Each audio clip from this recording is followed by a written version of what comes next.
जय श्री गणेश दोस्तों। हमारी आज की कहानी है अत्याचार। कहानी अच्छी लगे तो प्लीज चैनल को सब्सक्राइब कर लीजिएगा। अब शुरू करते हैं कहानी। वहाँ दामाद जी तो हमारी पिंकी का कितना ख्याल रखते हैं, बिल्कुल रानी बनाकर रखा है उसे। शादी के बाद पहली बार मायके आई पिंकी और उसके पति रवि का साथ देखकर पिंकी की बुआ और चाची सास आपस में बात कर रहे थे। चाची की बात सुनकर पिंकी की आंख में आंसू आ गए। काश आपकी बात सही होती चाची, काश रवि सच में मेरा बहुत ख्याल रखते। अरे तुम्हारी आंखों में आंसू कैसे? बुआ ने पूछा।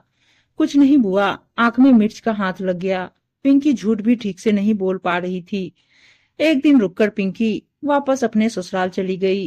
जो रवि सबके सामने बहुत अच्छा मिलनसार इंसान था, वो ही रवि अकेले कमरे में जाने क्या रूप ले लेता। वो पिंकी को बहुत परेशान करता, यहाँ तक कि अपनी बात पूरी न होने पर वो उस पर हाथ भी उठा देता था।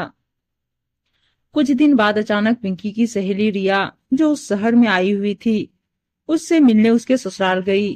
पिंकी की सास ने उसकी सहेली की अच्छी आवभगत की, फिर दोनों सहेलियों को अंदर कमरे में भेज दिया।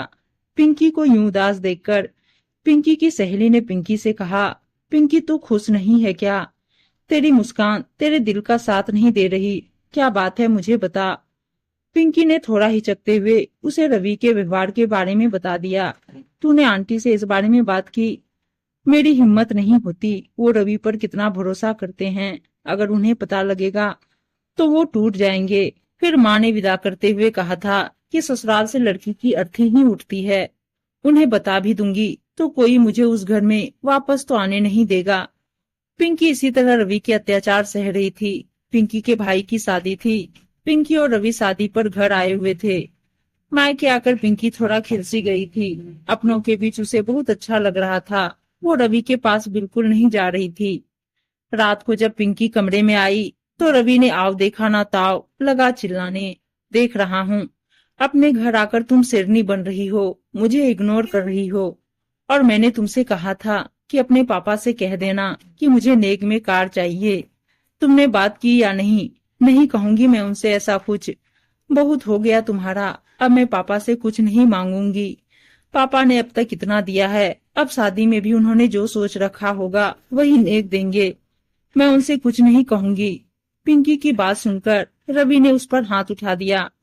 उसी समय कमरे में पिंकी की मम्मी आ गई, जो उसे दुल्हन की चुनरी तैयार करने के लिए बुलाने आई थी। ये क्या दामाद जी, आपने पिंकी पर हाथ उठाया? आपकी हिम्मत कैसे हुई मेरी फूल सी बच्ची पर हाथ उठाने की? बीना जी की आवाज सुनकर वहाँ पिंकी के पापा, भाई, बुआ, चाचा, चाची सब आ गए। बीना जी ने पिंकी के पापा को रवि की हरकत के बारे में बताया।